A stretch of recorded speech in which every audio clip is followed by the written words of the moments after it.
Como vimos en la clase anterior, luego de la caída del templo, la clase dirigente farisea toman la decisión de ir a Yavne. Son autorizados para salir a la ciudad de Yavne, en donde comienza el nuevo concepto de la sinagoga. La sinagoga ya no era aquella como las sinagogas que visitaba Shaul, Pablo, en las cuales se estudiaba, como podemos ver en la de Berea, también podemos ver en Tesalónica, que ahí tuvo una confrontación. Él trataba de explicarles por qué el Mesías murió y cómo el Mesías estaba descrito en el Tanaj. Entonces vemos que eran sinagogas dedicadas al estudio. El mismo Yeshua, cuando comienza su ministerio por allá por el año 27, del 27 al 29 más o menos, él comienza leyendo los rollos de la Torá, que para ese tiempo Torá también se le llamaba ya al libro de Isaías. Entonces, nosotros estamos viendo que era más un lugar de estudio, de preparación, donde se leían las porciones, las parashot. Entonces, que eran porciones de lectura para que el pueblo tenga un conocimiento global en el transcurso del año.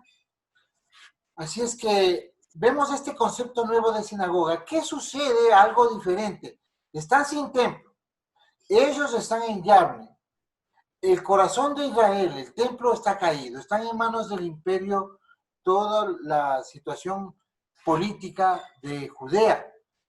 Están los romanos a cargo de todo esto, pero ellos de cierta manera se les permite todavía preservar. No fueron erradicados por completo de su cultura, de su tradición, como en otras circunstancias se ha visto.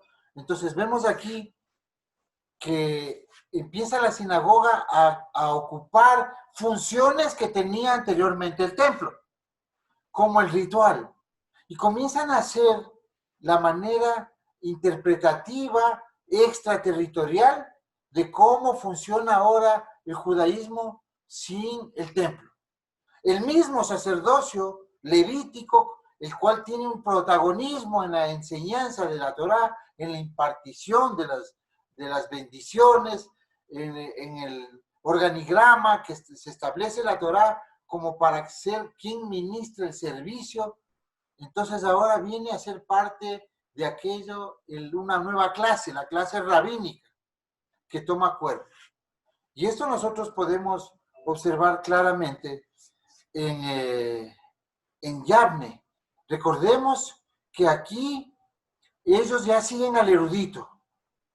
Recordemos también que están fuera del corazón de Jerusalén, donde estaba el templo, donde se estructuraba inclusive no solamente el servicio ritual, la liturgia, diríamos, en otros conceptos, sino también donde se lleva a cabo un sistema legal, social, cultural, de mantención, de organización, donde funciona una repartición inclusive de alimentos para cierta porción o parte del pueblo, donde se organiza a veces como una especie de banco, como una casa de cambios por la afluencia, lo que concita a que Jerusalén mismo sea una ciudad que tiene una actividad comercial muy próspera, muy dinámica, referente a las 250,000 que para el tiempo del primer siglo solían visitar cada tres veces al año Jerusalén por las fiestas, las Moadim, las fiestas establecidas en Levítico 23. Entonces, eso generaba ingresos, obviamente, eso generaba una actividad, todo estaba cambiado. Estaban solos en Yavne, estaban todavía tomando cuerpo. Ya habíamos hablado de que organizan el canon, organizan, inclusive insertan en el canon el libro de Esther, que era parte de un conocimiento más cultural, más tradicional del pueblo, un cuento de una reina que devolvía el honor a su pueblo. Entonces, ese libro entra al canon también. Ya habíamos explicado claramente de esto. Entonces, ahora tenemos ya al judío, al fariseo en Yavne. Las comunidades de Pablo.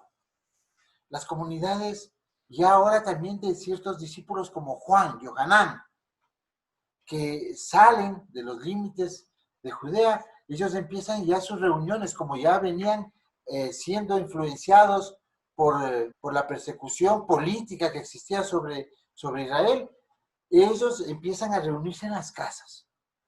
Y en las casas también por la influencia rabínica, farisaica, que se tenía en las sinagogas. Entonces vemos que ahora estos actores se reúnen en diferentes lugares que ya no son las sinagogas, porque empiezan a tener un concepto diferente. No es como dicen muchos historiadores que nace el cristianismo. No, estos están guardando la misma Torá, están guardando las mismas regulaciones, están creyendo en el mismo Elohim, están creyendo todos en que el Padre es uno y que el Mesías ya vino. No existe todavía el concepto de la Trinidad, no existe el concepto de que los dos son uno. Esos son conceptos gentiles que vienen luego del primer siglo. Para el segundo siglo, tercer siglo, ya está absolutamente tergiversado y desviado todo esto, como veremos más adelante.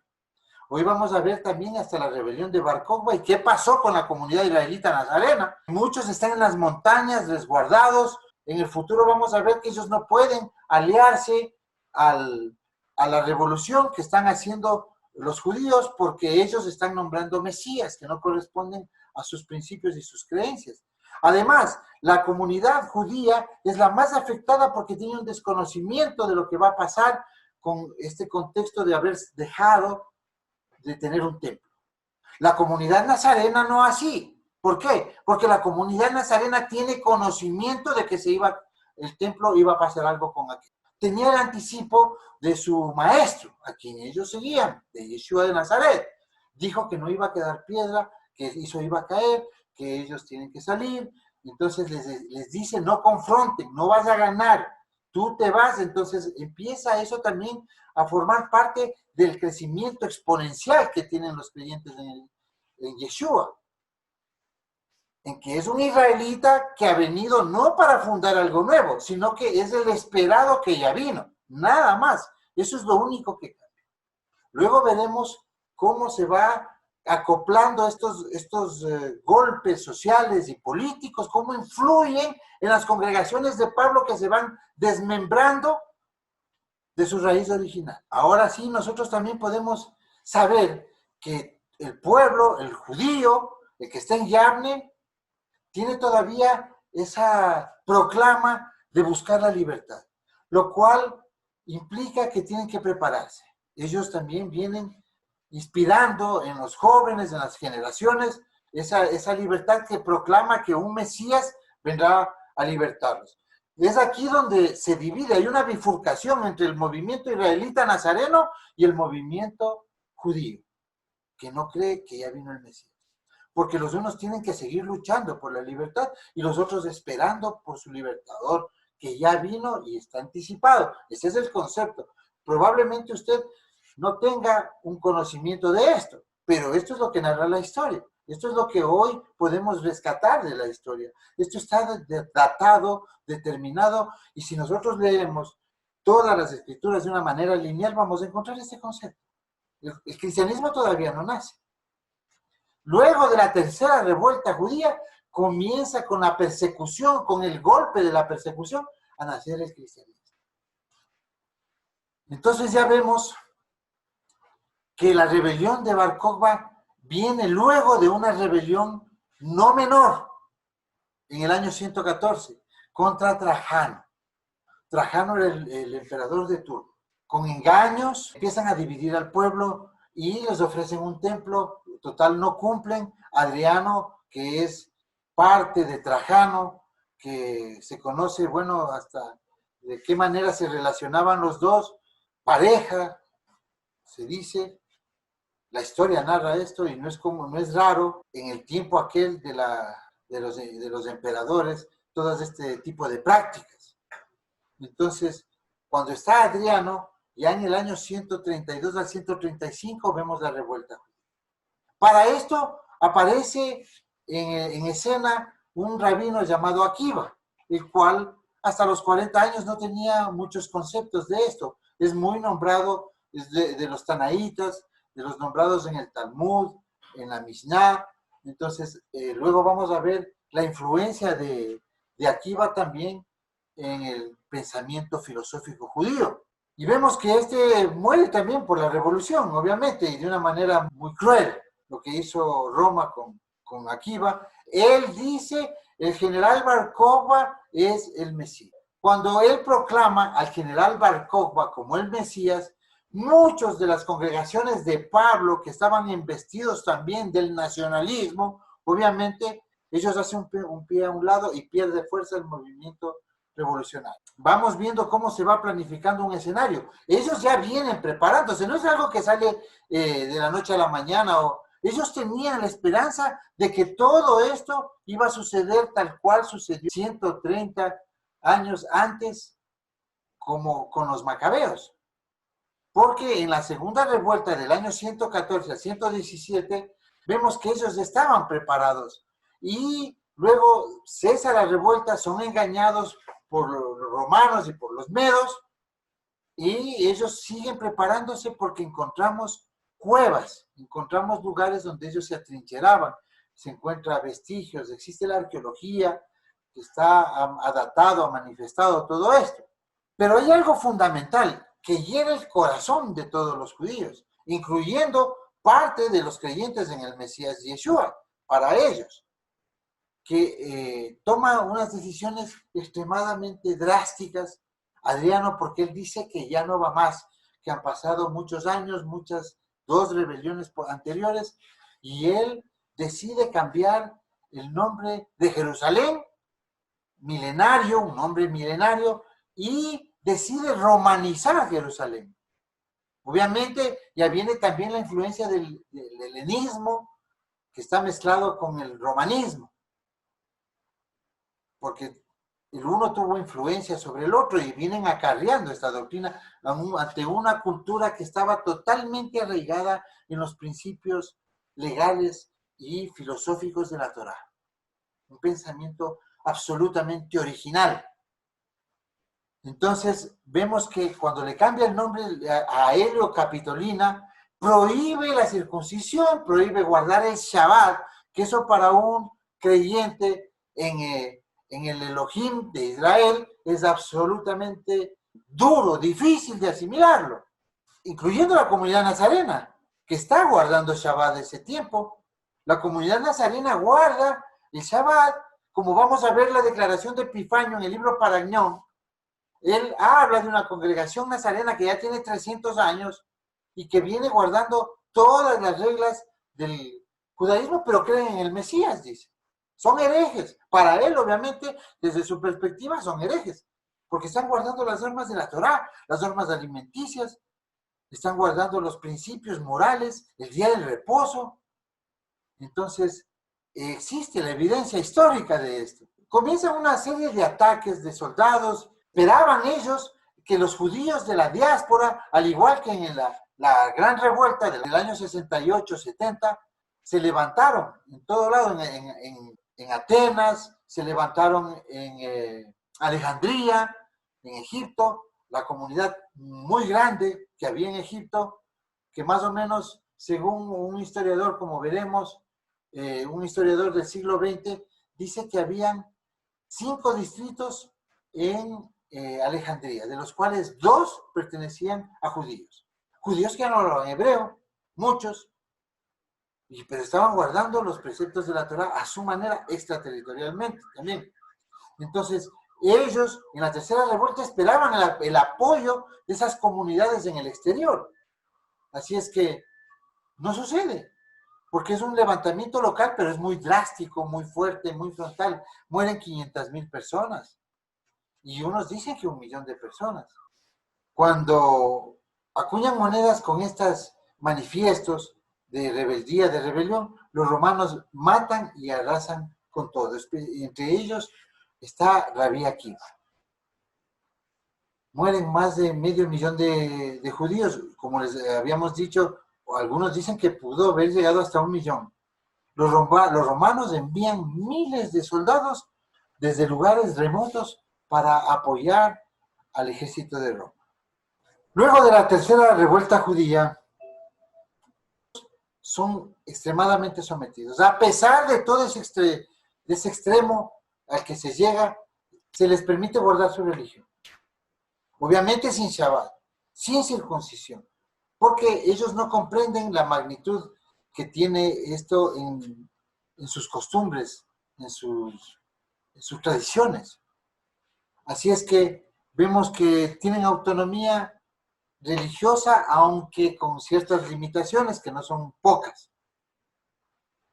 Debemos saber cuántos judíos existen antes de la revuelta de Bar Kokhba para poder tener una idea del panorama que estamos hablando, porque acaban de morir 500,000 personas, 500,000 judíos.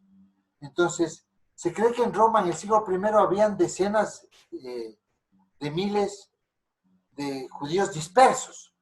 Shaul es uno de ellos. Él sale a la dispersión y encuentra sinagogas, como habíamos hablado, Tesalónica, Berea, Antioquia, Atenas, Persia, porque en Persia hay una comunidad muy fuerte, que es lo que vienen de las escuelas de Daniel. Se formaron escuelas de pensamiento rabínico, hay dos grandes escuelas, que esas las veremos en algún momento. Según Filón de Alejandría, en el siglo I en Egipto hay 1 millón de judíos.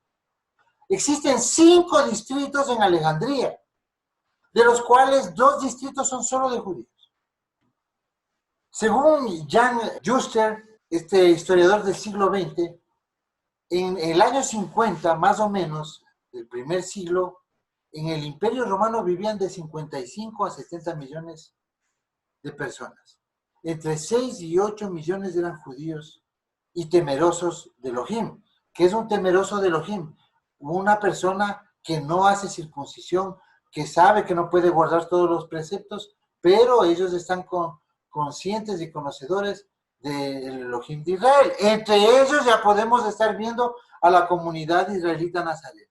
Aunque la comunidad israelita nazarena guarda Shabbat, guarda circuncisión, tiene todas las regulaciones de la Torá, más el conocimiento de que el Mesías ya vino.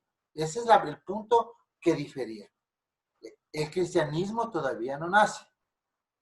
Entonces, ya vemos, eso es un panorama, eso es una pincelada de más o menos cómo estaba organizado en el primer siglo el número de poblaciones, cómo estaba la actividad de los judíos en el mundo. Digamos que para este tiempo, ya 200 años, hay una comunidad en Roma, que probablemente son los que van enviados por Judas Macabeo, envía unas embajadas a Roma, más o menos en el siglo II, antes de la era común, y para el tiempo de Pablo ya hay una comunidad a la cual escribe él una carta. Si había una comunidad, lo más probable es que estaban reunidos en una sinagoga de estudio, hasta la caída del templo. Entonces, cuando Pablo escribe, era una sinagoga de estudio, como ellos solían reunirse antes de la caída del templo. Luego de Yavne, como ya explicamos, viene el ritual. Ellos empiezan a organizar el ritual y luego vamos a ver cómo organizan inclusive los libros, la literatura y la tradición, cómo organizan para vivir en el exilio sin tierra extra o fuera de los límites de Israel. ¿Cuántos judíos existían antes de la revuelta de Bar Kokhba? Acabamos de ver. Se calcula, según el mismo historiador, Jan Juster, se calcula que habían 500 comunidades judías en todo el mundo fuera de la tierra de Israel. Las comunidades judías, lo que implicaría que más de una sinagoga por comunidad. En España, como habíamos dicho, también ya están asentados más o menos desde el siglo I antes de la era común. Pablo, en una de sus cartas, dice que él va a visitar España. Los judíos en Roma viven allí desde el año 200, como lo acabamos de decir. En el año 115 al 117 ya hablamos de la revolución también, donde mueren muchos judíos y muchos salen a la diáspora. Cada revolución, cada revuelta, el pueblo iba a la diáspora. Entonces, estamos viendo cartas de Pablo que son fundamentales porque son unas reliquias arqueológicas desde la perspectiva histórica las cartas de Pablo son fundamentales para reconstruir esta historia. Porque Pablo anuncia que va a ir a España, Pablo escribe a Roma, no está escribiendo a españoles, no está escribiendo a romanos. En otros casos sí, cuando escribe a Corinto, está escribiendo hasta por el contexto a una comunidad nueva, de gentiles que se están adhiriendo al conocimiento del Elohim de Israel y a los preceptos de la Torá. Debe haber sido un trabajo muy difícil, pero está rescatado esto en la historia. También nosotros debemos ver que existen dos corrientes de pensamiento por los cuales justifican la caída del templo. Por ejemplo, la corriente del cristianismo. El cristianismo que para la tercera revuelta todavía no nace, que solo tiene sus raíces. Soy repetitivo en esto porque realmente esta historia ha sido muy tergiversada. El cristianismo tiene un concepto de por qué los judíos perdieron el templo, por qué se cayó el segundo templo, porque son expulsados por cometer deicidio. Según el cristianismo mataron a Dios. Y ese es un concepto que hasta el día de hoy muchas iglesias tienen y promocionan, y es lo que el catolicismo persiguió, hizo inquisiciones en contra del pueblo judío. Mientras tanto, los judíos tienen dos hipótesis de por qué se cayó el primero y el segundo templo.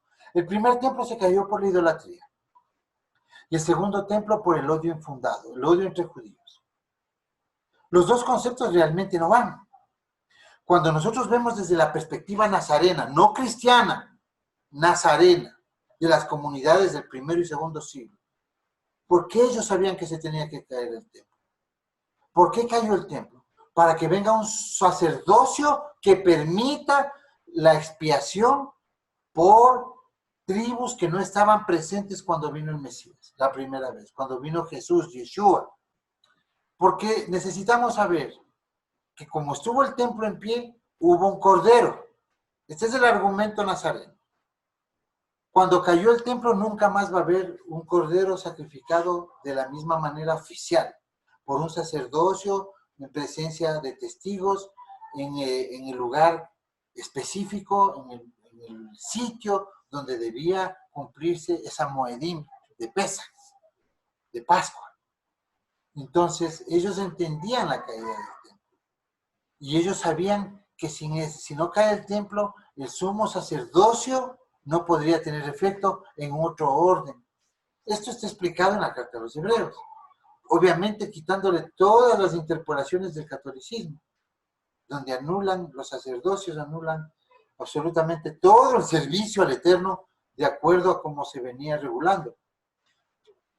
Va a haber un tercer templo, desde la perspectiva nazarena va a haber un tercer templo donde vendrá a ministrar esa figura como el rey, como el que espera el mismo judaísmo. En esa es la parte donde confluye, donde hay un paralelismo. Bueno, dicho esto, al mismo tiempo, en el año 145, es decir, 13 años más tarde de la revolución, de la tercera revuelta, aparece lo que sí sería ya el cristianismo. Aparece alguien llamado Marción del Ponto, nacido en el Asia Menor. Y este Marción era un gentil, que viendo también los problemas sociales y políticos y la persecución de Roma para los judíos, él hace un pie a un lado y él dice que el Dios del Antiguo Testamento no es el Dios poderoso del Nuevo Testamento. Crea una división, escoge un nuevo canon. Aquí vemos una foto de algo que se preservó, donde él mostraba, despliega su nuevo canon bíblico, en el cual consistía solo en las cartas de Pablo. Aquí es donde nace la gracia, aquí es donde se empiezan a tergiversar el pensamiento de Pablo, como que Pablo está creando algo nuevo. Marción sería el padre de la doctrina paulista, la cual da origen al cristianismo. Recordemos que Pablo se llama realmente Shaul. Él en ningún momento supo ni se enteró que le cambiaron el nombre. Para el año 155, Aniceto, y esto voy a leer literalmente, voy a leerlo porque es necesario. Este es parte de un documento que consta inclusive en Wikipedia. Aniceto, en los inicios, dicen pontificado porque según el catolicismo él era papa, pero todavía no se crea la Iglesia Católica, pero ya nació el cristianismo. Nace en el año 98 en Roma y muere en el año 166. En los inicios de su ministración recibió en Roma a Policarpo de Esmirna. ¿Quién es Policarpo de Esmirna? Es un discípulo de Juan, compañero de Papías, obispo de Lyon, de Esmirna, quien había sido discípulo de Juan el apóstol y maestro de Irineo de Lyon. Irineo de Lyon ya es el que va dando los pasos luego a la nueva creencia, desplazando a la nueva creencia del reemplazo, a la nueva teología del reemplazo. Él se entrevista con ellos y había una causa específica por la cual se entrevista en el año 155, por el objeto de establecer la fecha de adoración de la Pascua. Resulta que Policarpo, Irineo y Juan son del Asia Menor, están en Esmirna, vienen de Éfeso, y ellos vienen practicando Pesach, no Pascua. Pesach, lo que se tradujo luego como Pascua, se celebra el día 14 del mes de la primavera, el mes de Aviv en el calendario hebreo, que no tiene ninguna relación con el calendario juliano que ellos están guardando, que es muy similar, varían segundos en la duración del día con el calendario gregoriano que hoy tenemos, que es casi el mismo que ellos están guardando en Roma. Entonces, ellos vienen a discutir cómo celebrar Pascua, o sea, esta nueva tendencia, cómo va a celebrar la Pascua, que es un mandamiento. Entonces, vemos lo que, continúo leyendo. Dice, el 14 del mes de Nisan, independientemente del día de la semana que cayera, al siguiente domingo se celebrará la Pascua en Roma. Ellos no querían saber nada del calendario hebreo. Y en ese desentendimiento, hasta el día de hoy, se hace la misma práctica. Porque caen distintamente. Es un calendario de 12 y 13 meses. Ellos no se querían complicar con eso.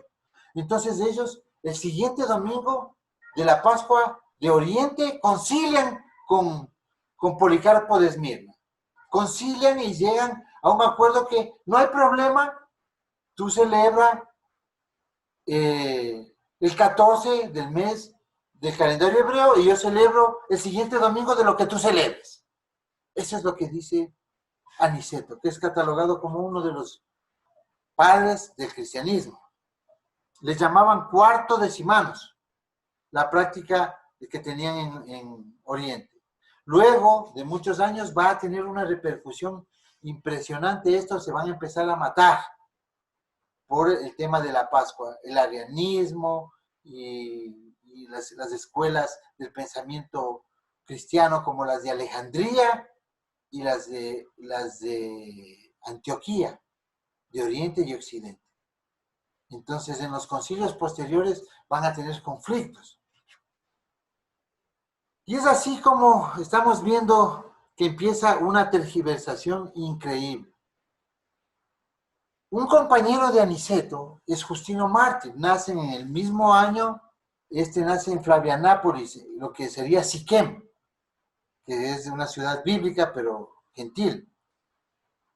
Y hace la primera diferencia y separa a esta comunidad romana, prácticamente le aleja del día del sábado, del Shabbat. En uno de sus manifiestos dice, el día que se llama el día del Señor, que antes los paganos llamaban el día del sol, o sea, el Sunday, el domingo, un día después del sábado, o sea, el día siguiente al sábado, al Shabbat, que guardan los judíos, o la comunidad nazarena, que ya existe, como vamos a ver, él llama el día del sol al siguiente día, al Sunday, que es cuando Todos los que habitan en la ciudad o en el campo se leen las escrituras, las memorias de los apóstoles, de los escritos y los profetas. El ritual se cambia de Shabbat al domingo.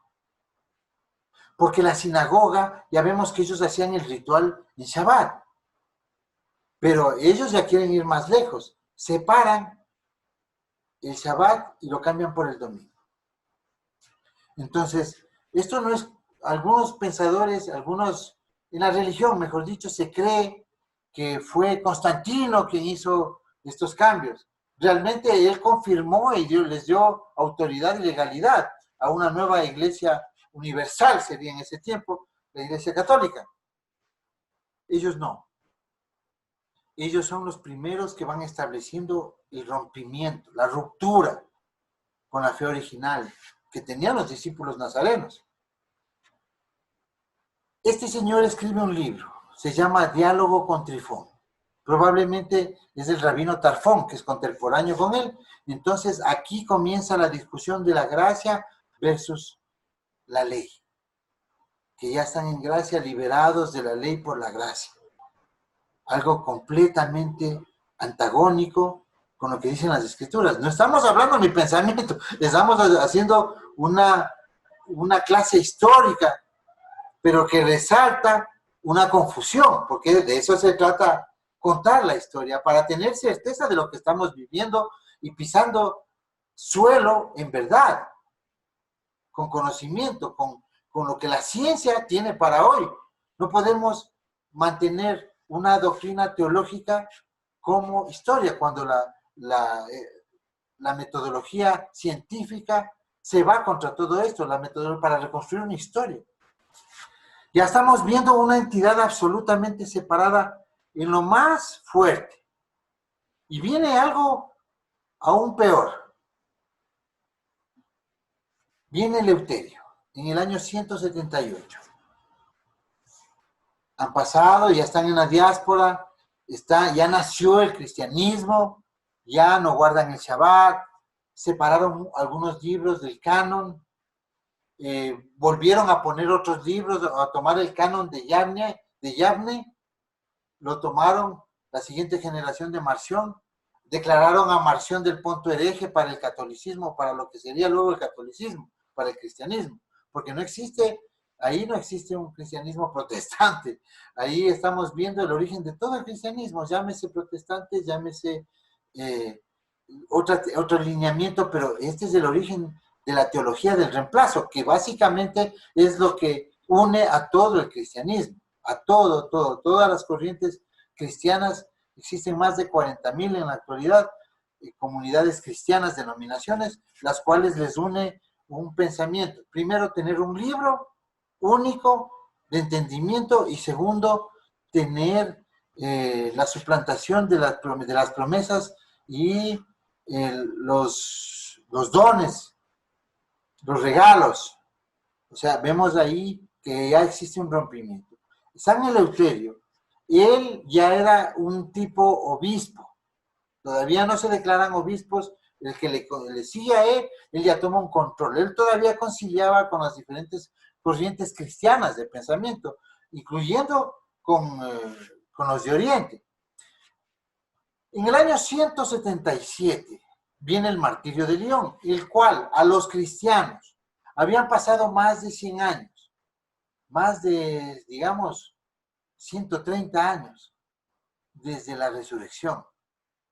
Todos los cristianos hasta este punto, ya cristianos, ya alejados de la raíz judía del Mesías de Nazaret, de Yeshua de Nazaret.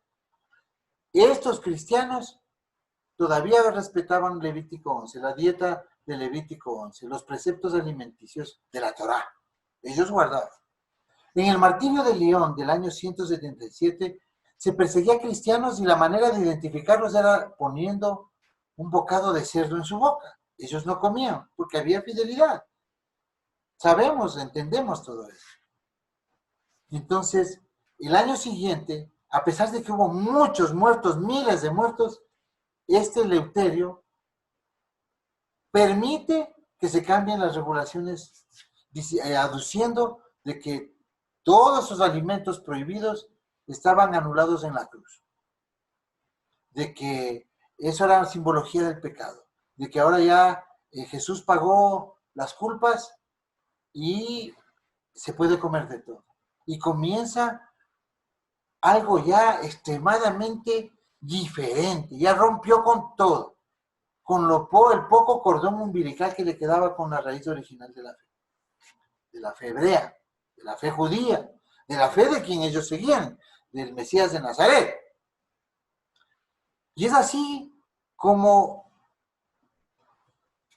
estos eventos van dándole forma al pensamiento del segundo siglo. También vemos que entre la literatura judía se organizaron el canon y ellos también recurren a la necesidad de conservar históricamente todos sus preceptos, todas sus tradiciones. Para esto se crea la Misná. Es una redacción formal de la tradición oral. Comienza a nacer también una fuerte corriente basada en la interpretación de personas sobre la Torá y dando, inclusive cambiando diametralmente preceptos básicos de la Torá por tomar cuerpo, ya que no están con templo, están esperando ellos todavía a su Mesías, están casi en acefalía en ciertos momentos, tratando de tener un entendimiento de lo que estaban viviendo. Entonces, se conforma esta parte literaria muy poderosa, muy como un elemento histórico muy importante para nuestros días también, porque vemos escenas históricas, también vemos interpretaciones, que con el tiempo la historia ha venido tirando abajo, pero esto los arraigó, les hizo una sociedad, un conglomerado extrapatria, extraterritorial, que muy consolidado y ha durado 2000 años. La Misná más la Gemara, que son unos tratados, unos pensamientos, unas interpretaciones, unos comentarios, forman el Talmud. Esta Misná es compilada por el rabino Yehuda Hanasí, o Beit Sheharim. Él es descendiente de Hillel. Nunca el Sanedrín estuvo en manos de alguien descendiente de Shammai, solo de los fariseos en la línea de Hillel. Por eso ha tomado cuerpo ese pensamiento hasta el día de hoy. Hasta el día de hoy, como alguien dijo, como el rabino Avigdor, un profesor de la Universidad de Jerusalén, que opina sobre esto, dice que si Moshe y si David se levantaran y vieran lo que es hoy día el judaísmo, se volverían a morir, porque es algo extremadamente fuera de lo que normalmente se estipulaba, se pensaba y se planteaba, porque estamos viendo ahora una corriente de pensamiento donde la voz de personas empieza a tomar un carácter y un cuerpo como de la voz de Dios, diríamos así. Esta Misná comprende 6 tratados. El primer tratado es de 63 volúmenes, ¿no? Lo que comprende el Talmud y todo eso, pero es muy importante porque esto preserva inclusive su manera cultural. Y esto nos ayuda a rescatar la historia que estamos contando hoy, porque incluyendo la existencia de la comunidad nazarena en la cual ellos tildan de herejes, está ahí, está documentado. El primer tratado de la Misná es de Shraim, que son semillas, los tratados para el trabajo de la tierra, sus actividades agroculturales. Tenemos el segundo tratado de la Misná, Moadim, cómo celebrar las fiestas. O sea, es un manual para estar en el exilio rememorando todo lo que existe cuando existe el templo y cómo hacerlo cuando no existe el templo. La tercera orden de la Misná es el Seder Nasim, o orden de las mujeres, tratados sobre temas de la familia, casamientos, divorcios, empiezan a darle también lugar a la mujer. Es de las pocas sociedades de la época que le da un valor y le da ciertos derechos también a la mujer, inclusive para tomar parte de los bienes en el caso de una disolución conyugal, porque existe el divorcio en la comunidad judía y en la Torá. El entendimiento que le da el Mesías al divorcio, eso es diferente, el que le da Yeshua al divorcio es diferente.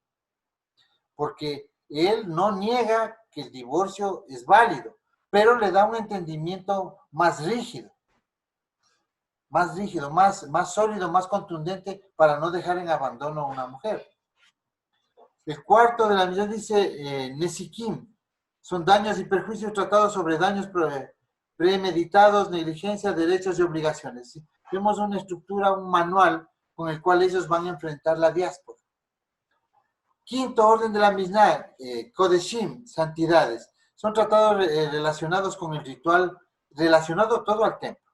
Eso es importante. Eso nos ha hecho reconstruir esta historia y vemos que es maravilloso, especialmente para la comunidad nazarena. Este tratado es muy fiable porque le da una convicción de que todo lo que estaba promocionando, anunciando, proclamando la comunidad nazarena de Yeshua, que es un Mesías, él lo cumplió todo. Y esto lo pueden constatar con este tratado. Entonces vemos que ya aparece la halajá. Halajá es un camino, un sendero por el cual se debe caminar. Y también la Agadá, que son refranes, ideas, pensamientos, ya viene la filosofía, y también esto da pie como para, empiezan a exaltar a personajes como la última palabra, y muchos de ellos se van sobre la misma Torá, sobre los mismos pensamientos estipulados en el Sinaí, en la Torá, en los profetas, porque ellos toman la preeminencia. El sexto orden de la Mishnah es Teharot, o purificación, tratados relacionados con las purezas e impurezas. Ahí también hay una serie de rituales y de creencias que se van extremadamente fuera de lo que se estableció mientras existió un pueblo asentado en la tierra. Bueno, mientras tanto, en el siglo III, todo esto estaba pasando en paralelo, tanto en los creyentes en la comunidad nazarena como en los creyentes en el Elohim de Israel, pero sin el entendimiento de que el Mesías es Yeshua. Es más, existen documentos y ordenanzas de ni siquiera nombrarlo, porque para ellos es un hereje, como lo es para este señor. Este señor es Epifanio. Epifanio es un padre de la Iglesia católica. Él tiene una experiencia con una comunidad que encuentra en las montañas de esos que son descendientes de la comunidad nazarena del primer siglo, originales, sin pérdida, que no se abrieron de la fe original del Mesías, de las esperanzas para el pueblo, de que no se adhirieron a una doctrina del reemplazo, de que ellos estaban esperando unánimemente las promesas para Israel, pero a través del Mesías que en su concepto, en su filosofía, en sus creencias, ya había venido, y era Yeshua. Este se expresa así de estas personas. Dice, los nazarenos no difieren en algo esencial de ellos, refiriéndose a judíos y ortodoxos, ya que practican las costumbres y doctrinas prescritas por la ley judía, excepto que estos creen en Cristo, dice. Ellos creen en la resurrección de los muertos y que el universo fue creado por Dios. Ellos predican a Dios, que Dios es único y que Jesucristo es su Hijo. Ellos están educados en el lenguaje hebreo, leen la ley refiriéndose a la ley de Moisés, de manera que son distintos de los verdaderos cristianos, que es él seguramente, porque practican hasta ahora los ritos judíos como los de la circuncisión, guardan el sábado y otros. Esto dice este padre de la Iglesia Católica, Epifanio, en su libro doctrinal en contra de las herejías, Parañón 29, página 41. Esta clase llega hasta aquí. Nos estamos viendo la próxima semana con la culminación de esta serie de estudios que nos conducen a mirar cómo fue el proceso de cambio y tener una óptica real de qué es lo que sucedió y qué es lo que tiene que pasar hoy para regresar a ese concepto primario.